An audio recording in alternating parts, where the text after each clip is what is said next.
Okay, तो आप सभी लोगों ने इस छोटे बच्चे की सोशल मीडिया पर ट्रोलिंग तो होते हुए जरूर देखी होगी। कभी इसके मोटापे को लेके, कभी इसके स्कूल ना जाने को लेके, कभी इसके फेक गुरु होने को लेके और इसके ओवरऑल बिहेवियर को लेके। लेकिन क्या आपने कभी ये जानने की कोशिश करी कि यह बच्चा आज जो भी है इसके पीछे क्या क्या वजह हो सकती है और यह बच्चा क्या क्या झेल रहा है? शायद इस बच्चे को खुद नहीं पता होगा। इस देश में सरेआम एक बच्चे से उसका बचपन छीना जा रहा है और हम सब अपनी आंखों पर पट्टे बांधे हुए उसे कंटेंट की तरह बस एंजॉय कर रहे हैं और उसकी ट्रोलिंग कर रहे हैं, कभी ट्रोलिंग करते हुए देख रहे हैं। अगर किसी छोटे बच्चे से एक ईंट के भट्टे में काम करवाया जाता है तो हम उसे शारीरिक शोषण का नाम दे देते हैं। या फिर किसी बच्चे को मजबूरी बस अपनी फैमिली का साथ देने के लिए किसी फैक्ट्री में काम करना पड़ता है, तब भी हम उसे बाल श्रम कहते हैं। वहीं दूसरी तरफ अभिनव अरोरा नाम का यह बच्चा शारीरिक और मानसिक दोनों तरह के तनाव से गुजर रहा है, उसे हम कैसे नजरअंदाज कर सकते हैं? जिस उम्र में एक बच्चे को नए नए दोस्त बनाने चाहिए, उस उम्र में इस बच्चे के 40-50 साल के बूढ़े लोग भक्त बन रहे हैं। जिस उम्र में इस बच्चे को खेलना चाहिए था, उस उम्र में यह बच्चा ज्ञान दे रहा है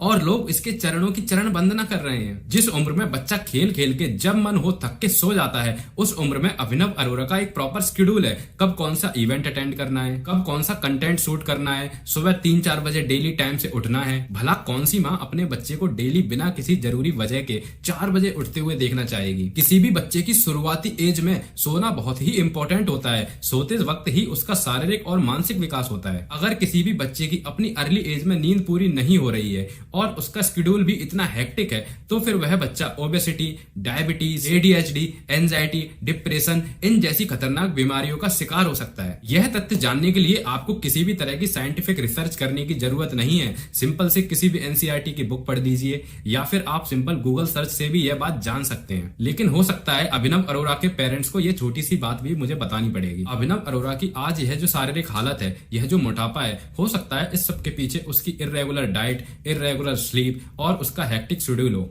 भारत हमेशा से ही संत महात्माओं का देश रहा है। इसी देश में आपको वेद व्यास, आदि शंकराचार्य, गौतम बुद्ध, गुरु नानक, कबीर और स्वामी विवेकानंद जैसे संत देखने को मिलेंगे। लेकिन सोशल मीडिया के इस दौर में जितने चूतिया भक्त हैं, उससे ज्यादा महापाखंडी संत लॉन्च हो रहे हैं। जो भी अभिनव अरोरा जैसे बालक बाबाओं के सामने नतमस्तक हो रहे हैं, उन्हें अपनी मानसिक स्थिति की थोड़ी जांच करा लेनी चाहिए। इन भक्तों को अपने पुरुषार्थ पर बिल्कुल भी यकीन नहीं रहा है। इन्हें बिल्कुल पैरासीटामोल गोली की तरह अपनी समस्याओं का समाधान चाहिए कि बस गोली खा ली और उनकी समस्या सारी खत्म। बस अभिनव अरोरा जी का आशीर्वाद मिल गया और इनकी सारी समस्याएं खत्म। सारे भक्तगण भूल गए हैं कि भाई जिसके चरणों में वो पड़े हुए हैं उसकी एज कितनी है, उसका एक्सपीरियंस कितना है, वह क्या ही आपको ज्ञान की बातें सिखा देगा। वेद, पुराण, उपनिषद, ग्रंथ और भिन्न भिन्न तरह के ज्ञान प्राप्त करने के बाद ही कोई संत संत कहलाने लायक बनता है। उसके बाद उस संत को घर छोड़ के, अपना परिवार छोड़ के देश दुनिया का भ्रमण करना होता है, जिससे वह अलग अलग एक्सपीरियंस ले सके, अलग अलग लोगों से मिल सके, उनकी समस्याओं को जान सके और अपने मन पे कंट्रोल करने के लिए सालों की साधना की जरूरत पड़ती है। तब जाके कोई व्यक्ति संत बन पाता है और यह सारा ज्ञान प्राप्त करने में किसी भी व्यक्ति की आधी जिंदगी गुजर जाती है। अगर पहले ही दिन इस बच्चे का जब इवेंट स्टार्ट हुआ, जब इसकी पीआर मार्केटिंग स्टार्ट हुई, तब हम लोग इसे भाव नहीं देते,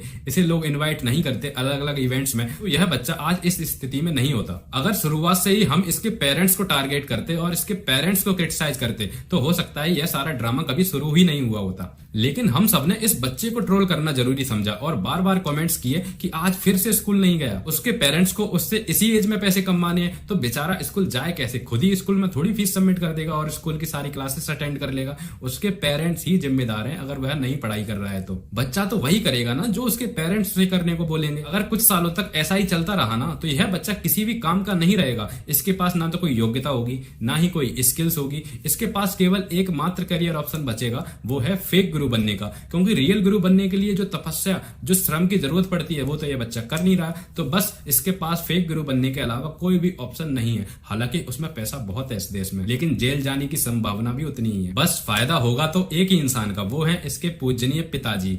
सारी कमाई, सारी मेहनत करेगा अभिनव अरोरा और अपने सारे लग्जरी शौक पूरे करेंगे इसके पिताजी। यहाँ मैं उन सारे एनजीओ, उन सारे इंस्टीट्यूशंस के भी बारे में बात करना चाहूंगा जो बच्चों के राइट्स के लिए आवाज उठाते हैं। अब सारे एनजीओ, सारी बड़ी ऑर्गेनाइजेशंस कहाँ गई? सबने अपनी आंखों पे पट्टी बांध ली है क्या? Integrated child development services, child line India foundation, national institution of public corporation and child development, यह भारत की कुछ ऐसी संस्थाएं हैं जो बच्चों के राइट्स, उनकी हेल्थ, उनकी एजुकेशन और ओवरऑल उनके डेवलपमेंट से जुड़े सारे मुद्दों को देखते हैं। लेकिन अभिनव अरोरा के केस में ये सारे इंस्टीट्यूशन कहाँ गए ये लोग? इन ऑर्गेनाइजेशंस को एटलीस्ट एक बार अभिनव अरोरा के पेरेंट्स से बात तो जरूर करनी चाहिए थी और जानने की कोशिश करनी चाहिए थी कि आज जो भी कुछ अभिनव अरोरा कर रहा है, क्या इसके पीछे उसके पेरेंट्स का हाथ है, या ये अभिनव अरोरा अपनी मर्जी से बाबा बना हुआ है, या फिर अभिनव अरोरा के पेरेंट्स उसे एक कैश काउ की तरह यूज कर रहे हैं। इन इंस्टीट्यूशन की भी जिम्मेदारी बनती है कि वह जांच करें कि क्या अभिनव अरोरा एक प्रॉपर स्लीप ले रहा है, क्या उसके प्रॉपर डाइट का रूटीन फॉलो किया जा रहा है या नहीं,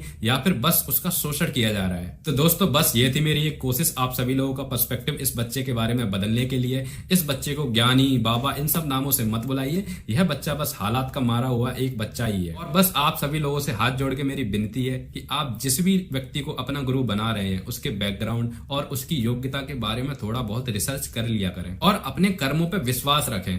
आपके कर्म ही आपकी जिंदगी को बेहतर बना सकते हैं। कोई भी ढोंगी बाबा आपके जीवन को बदल नहीं सकता है। आपकी समस्याओं को आपको खुद ही हल करना पड़ेगा।